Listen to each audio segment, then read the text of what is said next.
She stood frozen on the sidewalk, the restaurant's warm yellow lights blurring through the tears she refused to let fall, her hand hovering inches away from the door handle, as if touching it might shatter her completely. Cars passed behind her, laughter spilled from inside, and yet she felt utterly alone, trapped between walking away forever and stepping into a moment that terrified her more than rejection ever could. If you believe in kindness, second chances, in the quiet miracles that happen when hearts are brave enough to try again, please like this video, share it with someone who needs hope, comment your thoughts, and subscribe to the channel. It truly helps keep stories like this alive. Emily Carter had never been good at first steps. Not in relationships, not in life, and certainly not tonight.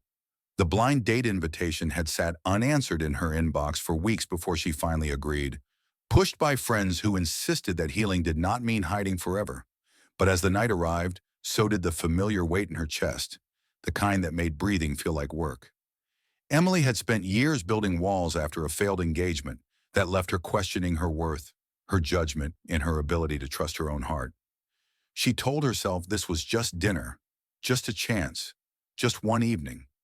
Yet standing there, she felt 17 again, small and unsure, afraid of being seen too clearly and found lacking.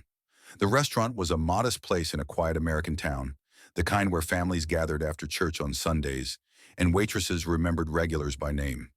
Inside, candles glowed on wooden tables, and soft music hummed beneath the chatter. It should have felt safe. Instead, Emily's thoughts raced. What if he was disappointed the moment he saw her?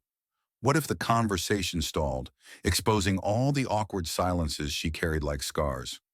What if she was simply too broken for someone new? Her phone buzzed in her hand with a polite message asking if she was close. She typed a reply, erased it, then slipped the phone back into her purse, shame pressing down harder than fear. Across town, Daniel Brooks checked his watch for the third time and tried not to let worry turn into assumption. As a single father, he was used to disappointment arriving unannounced, but tonight felt different. Agreeing to a blind date had been a leap for him too, one he almost didn't take. His life revolved around his 8-year-old daughter, Grace, whose laughter had become both his anchor and his compass after losing his wife to illness years earlier. Daniel wasn't searching for perfection. He was searching for peace, for someone who understood that love sometimes came carrying grief and responsibility in the same hands. When the hostess gently suggested that his date might be running late, Daniel nodded politely, though something in his chest tightened. He could have stayed seated, scrolling his phone, waiting until politeness demanded he leave. Instead, a quiet instinct urged him otherwise. He remembered too clearly the nights he stood outside hospital rooms, terrified to step inside, wishing someone would meet him halfway. So he stood, smoothed his jacket, and walked toward the entrance, not to leave, but to look. The moment Daniel opened the door, the cool night air swept in, and with it, the sight of Emily standing there, eyes wide, posture tense, as though she might bolt at any second. She looked nothing like the confident woman her friends had described. She looked human, fragile, and painfully real. Their eyes met, and time seemed to slow in that strange way it does when something important is happening quietly. Emily's heart dropped. She recognized him instantly from the photos she had studied too much. He was taller than she expected, with tired eyes that carried kindness instead of judgment. The door swung wider, and he stepped aside instinctively, not blocking her path, not pressuring her forward. The simple gesture unraveled something inside her. No rush, no demand, just space. Daniel didn't speak right away. He didn't smile too broadly or look disappointed. He simply offered a presence, steady and calm, as if saying without words that it was okay to be exactly where she was. Emily felt her breath return slowly. The noise inside her head softened. For the first time that evening, she felt seen without being measured. She followed him inside, not because fear vanished, but because it loosened its grip just enough to let hope breathe. They walked back to the table, and Emily noticed how Daniel pulled out the chair gently, how he thanked the server with sincerity, how there was no performance in his actions. Everything about him felt grounded, shaped by responsibility and loss, not bitterness. As the evening unfolded, the conversation didn't sparkle with rehearsed charm. It unfolded in layers, sometimes uneven, sometimes quiet. Emily spoke about her work, her love for early morning walks, her complicated relationship with trust. She didn't explain everything, but she didn't hide either. Daniel shared stories about grace, about learning to braid hair and pack lunches, about the loneliness that crept in after bedtime when the house went silent. There was sadness in his words, but also gratitude, a resilience that came from choosing love every day, even when it hurt.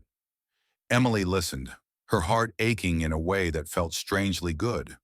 She had spent so long believing her anxiety made her weak that her hesitation disqualified her from love.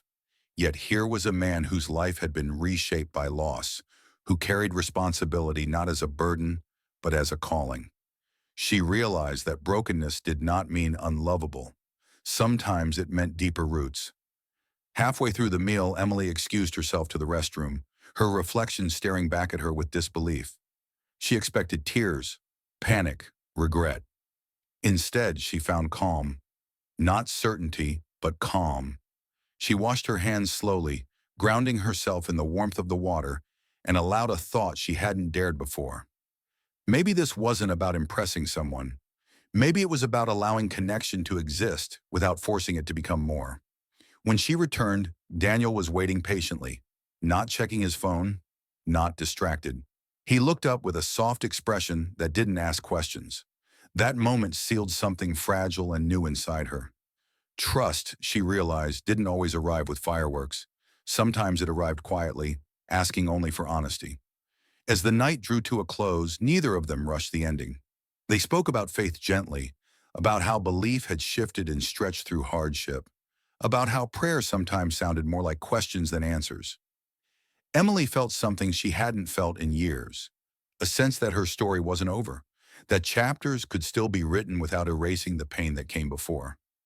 Outside again, under the glow of the streetlights, the night felt different from when Emily had arrived. The same sidewalk, the same door, but she was not the same woman standing there trembling.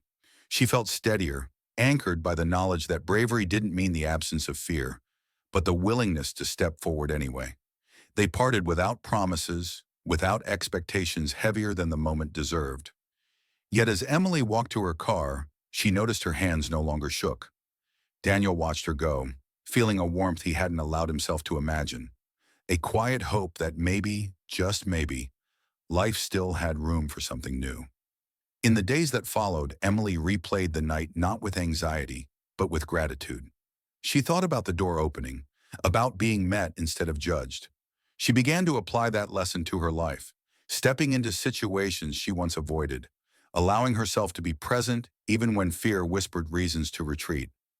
Daniel returned to his routines with grace, but something in him felt lighter, as though a door he thought permanently closed had creaked open. They didn't rush into anything. They took time, understanding that healing wasn't linear and love wasn't a race. But what began that night was not just a date. It was a reminder that courage can look like waiting outside a door, and kindness can look like stepping out to meet someone where they are. If this story touched your heart, if it reminded you of a moment when someone's small act of understanding changed everything, please take a second to like this video, share it, and subscribe. It means more than you know. And before this story ends, we have a special request for you. Please comment below and tell us, have you ever been afraid to step inside something new, only to be surprised by what met you on the other side? Because sometimes the bravest thing we do isn't walking away to protect ourselves.